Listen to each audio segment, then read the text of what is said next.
everybody, and welcome to Epic Everyday, our weekday podcast for Christians who are busy and overwhelmed and want to stop being busy and living in franticity and instead go into freedom and abundance and peace. I'm Liz Frericks, and this is my husband, Evan. Hello there. Happy Monday. Yeah, woohoo! Opportunity Day. We have the entire week ahead of us. Yeah. Got through all that holiday nonsense. Now we can talk about something fun. Well, I think one of the things I love about Mondays is that you never know what could happen. Because it's the beginning of the week. Who knows what the end of this week could be like. As Evan said, we talked about all the holiday stuff last week. And this week we thought we would talk about money, which is so much funner than the holidays. Yeah. Really easy one to hit, hey? Yes. As you guys know, our show is based around the CSCs, so we work our way through them. They are being calm, surrendered, centered, connected, and complete. And since today is Monday, we are going to talk about calm. Yeah. Now you think about money, doesn't that wash calm just right over you? Don't you just take a deep breath? Yeah, it's like getting a massage. It just makes you so relaxed every time you think about money. Yeah, not exactly. I guess I was wondering, I'm curious to know, and I don't know, I mean, if you want to respond in the Facebook group or whatever, just when you just think about money, what kind of feelings or thoughts does that bring up? Is it calm and relaxing and good, or is it like anxiety and like, oh no, and I think that might be a good indicator as to where we're at on the calm scale. And money has it's very powerful ability to steal our peace and our calm. Yes. Yeah. It's so interesting because I think money is both a present stressor and a past stressor in the sense that it tends to carry all that emotional compound interest we were talking about, like with our will and how stressful it was getting our will together, and then it was super easy. But we do the same thing with money, experiences you've had in the past, that can make money really stressful. And Sure. You mean like maybe you took a loan you shouldn't have taken and now you feel like you're going to deal with it forever, or making a mistake, or even maybe? just growing up watching my parents always struggle with their finances kind of set me up for when we were adults thinking like, oh, money is so hard and it's never like budgeting is impossible and never works. Yeah. And so it made you want to avoid it, right? Oh, totally. Yeah. Yeah, it was like getting a root canal. Sit down and look at our budget was like, oh, this is going to be so awful. And then it would be, right? It's self-fulfilling. Yes, totally. Yeah.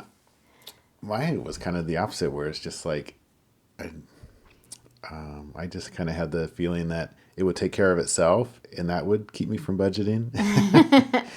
And for a while, we didn't bounce too many checks, did we? No, I don't think we ever bounced a check. But yeah, it was not really managing money. It was just ignoring it. Yes. Well, since I was hyper focused and you were hyper not focused. Yeah, not a very good team in that respect. No. But a lot's changed this last year. I'm sure we'll get into it. Yes. So, you have all that past emotional compound interest, but then there's the present stress. And holidays make that worse, which is one of the reasons we decided to talk about it now. Because it's, like we said last week, Christmas is coming. You're going to have to buy presents soon. Yeah. So, there's the stress of paying for presents, paying for holiday parties, maybe paying for new clothes to go to your holiday parties. There's a lot of money invested in Christmas, going to the Nutcracker or whatever things it is that your family does that cost money to do those things. Mm-hmm. Yeah. And depending on how you depending on how you see money, that could even just add to your stress, whether it's the holidays or not. Like, right. I think as Christians, we tend to pick up from somewhere that money itself is evil. Mm-hmm. And it's just kind of this icky thing that we have to deal with to live in the world. So it's like this, like, oh, money, I wish I didn't even, couldn't we just live without money somehow? But I don't think that's the way the Bible talks about money. No, it was really interesting because that is something that I've struggled with too, feeling like being rich is sinful somehow. Yeah. And it was really interesting doing a study this last year and going back and looking at different passages that talk about wealth. And I mean, Proverbs is full of it. Abraham was super rich. So was Job. So was Solomon and David. I mean, you just look at all these different people that followed God and were rich. Yeah. So it's not mutually exclusive. That's And I mean, that verse in Timothy that everybody's talking about says the love of money is the root of all evil, not money itself. Yeah. And yeah, holding money up above all other pursuits in life. It was fascinating to me to discover that part of having money as an idol is seeing it as a power too, instead of a thing. Like money is just a thing. But for a long time in my life, it felt like this thing that had control over me, you know? Like I had no control over how much money we had or where our money went. And it was always, I don't know, almost like it was personified or something. Yeah, like it's more than just a it's more than just a medium of exchange. Right. Right? It's something altogether separate, but Yeah, that it it's has not. its own power, and I'm a victim to how money is, you know, that I have no control over it. Yeah. And recognizing that that's a different kind of idolatry and one that causes a lot of stress in your life. Sure. And I think that was probably part of the reason I didn't want to be too engaged with it, because it was just like, well, I don't really understand it. It's always been just fine. So, you know, but that's not engaging with it. I think realizing that it was just a medium, a tool, really, and not this good or bad thing. It's this medium the same way that paint is a medium. You use paint to make a painting. Right. You use money to conduct business. It's not good or bad. Depends on the Depends on what you person. paint. The person wielding it Yeah. is doing the good or doing the bad. So, you want to talk about how to get calm if money is a super stressor in your life? That sounds good. I think one of the big ways that has helped, you know, and I feel like we've really changed a lot of the way we think about money in just the last year. Oh, yeah. And one of the big ways is to just be as intentional as possible. And I don't know, before we started doing this, I think I even was kind of dreading, like you were getting into some classes and reading some books, and I was just like, oh, this is going to be a lot of work. And it has been a lot of work, but it's also brought a lot of peace. Yes. Being intentional about every dollar and trying to figure out, because it's not even hard math. It's adding and subtracting. Right. And, but for some reason it's still like, where's this dollar going, you know? Yeah. But so being as intentional as possible. And I think that's what we've tried to do this whole year. It's Right. just track. I mean, we're budgeting, but we're mostly like, we're setting up we're trying to track what's going where and why and for how long, and can we do this a little cheaper? So that's brought Yeah. peace to me. Just when I thought it would actually bring more turmoil Stress. into my heart. But yeah, just the like, okay, we kind of have more of a handle on this than I ever have, and that feels peaceful. Right. Yeah, from a practical standpoint, I think there's kind of two aspects of dealing with money stress. The first is to get rid of the past emotional compound interest. Because for me, I couldn't look at that stuff. Like, it was just too stressful. And we've talked a lot about on the show how when you're stressed, you're in fight or flight mode, which means that your creative brain shuts down, your reasoning shuts down. Yeah, so You can't even think about it. you had some work to do. Well, I mean, we all have work to do, I mentioned. But before you Yes. even could sit down at the table, it's just like, Right, yeah, why do because I there feel was so much stress bound up and like feeling, to me, the not being able to make our budget work for so many years by myself without you being involved at all was like having this compound interest of I'm a failure, I can't handle money. I mean, there was a lot of emotional stuff all bound up in it. And it wasn't until we went through Margaret Lynch's, I think it's called Tapping into Wealth or something like that. Until we went through her book and actually did the tapping exercises that I was like, oh, look at that. It has nothing to do with any of that. Like, I've got all this emotional baggage part of it from my childhood, part of it from, different decisions that we've made. And I think we've each been traumatized ourselves with, right. Dumb things we did. Yeah, we took out a loan and bought a car right away when we got married, and then we felt like that was this huge burden, and it was like so stressful until that car was gone. Right. Yeah. So, and you kind of have to like take care of the past stuff before you can even look at the present, because it's just so stressful. It clouds your vision. Yeah, with that example, it's like, well, so that emotional turmoil of that decision and that mistake was just like, oh, well, we can't, how are we going to make a good decision about money ever again? And we've got to deal with that. Otherwise, it's just there looming like, oh, you can't make decisions about, if you can spend more than $50, you're going to do it wrong. Right. And that becomes a self-fulfilling prophecy. Yeah. Because you're so freaked out that your brain shuts down, and then you make a bad decision, and then, oh, you made a bad decision, Yeah.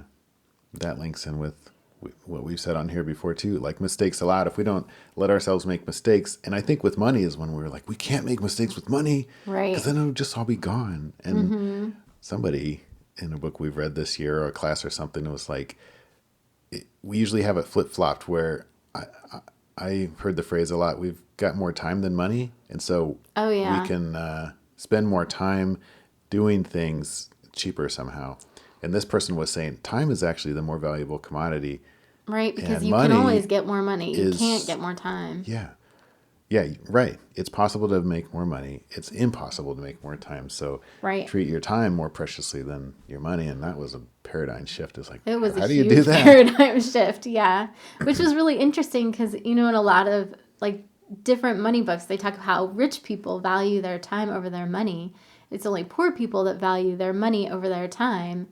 And so, shifting that mindset was really hard, but it was really good too. Definitely. So, and that's the past stuff. But I think with the present stuff, kind of like what you were talking about and what Proverbs talks about, knowing the state of your fields and your flocks. Like, you're supposed to keep watch over those things. Yeah. So taking an inventory and then knowing that anything is fixable. That was so freeing for me to know that some certain things were really scary, like investing and being like, I have no idea how this works. I was never taught this. What do we do about this? And then recognizing that there's tons of information out there. Yeah. And that's daunting too, because it's like, well, there's a lot of information. Who do you read and whose advice do you take? But that's part of taking the inventory and taking stock of the information around you. Yeah. And there are some, most people in the Christian community have heard of Dave Ramsey at some point, and his stuff has been really helpful for us. And we just started reading a Tony Robbins book called Unshakable that's on investing. And it's like with anything, when we talked about our worldview weeks ago, or months ago, I guess, but we don't just like, oh, this guy's the gold standard on everything. It's always chew the meat, spit out the bones. And it's always... The answer is always it depends. Money especially. I don't know. Right. There's all these principles in the Word about how to treat money well, but then every family has different things going on. Right. We spend a lot of money on health and things that attribute to health, and that's pretty unusual from a lot of our friends. Yes, it is very different. But it's gotten me from being in a wheelchair to being able to walk again, so I'm not complaining. It's a priority because it has to be. Right, exactly. And we're always like, oh, I wish we could do this differently, but we've kind of made peace with it too, where it's just like, this is just, the money comes in and the money goes out, and that's what it's for.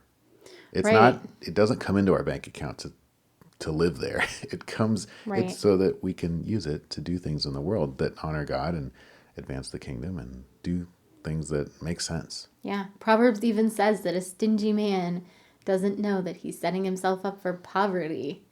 Yeah.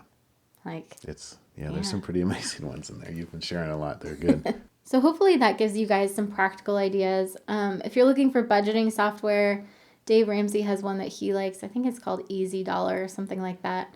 His daughter has a whole blog and stuff. She's got a lot of information about that. Yes. Yeah. Or the one that we like is mint.com, because you don't have to enter anything. It just links up to all of your bank accounts, and it's pretty easy. Yeah, there's loads of tools. You don't have to do the ones we like either. Right. I mean, but if you start to get overwhelmed, take a step back and just try something. And if it doesn't work, try something else. I mean, we've done that, and it's stressful and it's tedious, but that's kind of how you learn. Yeah, exactly. And we don't spend tons of time on our money. We just, every Friday, we sit down and look at the state of our finances and be like, okay, what do we need to do differently? Anything, So. Yeah, when we were talking about things changing, things have changed month to month, and that's okay because we're being intentional about it week to week. And so we can be like, okay, we're going to tweak this a little bit, and then we'll tweak it back in 2 weeks, and then we do it, and it's fine. Exactly. Hopefully that gives you guys some ideas of some practical things that you can do, because really, money does not have to be this huge stress in your life. There can be calm there. That's right. And we're going to talk about all week how there can be all the CSCs there. Yes. This is it's a major nerve in life, and it's a place where the CSCs can thrive. Definitely. We love you guys. Thank you so much for listening, and thank you to everybody that's been sharing. If you found the podcast helpful, please do share it with 2 or 3 of your friends.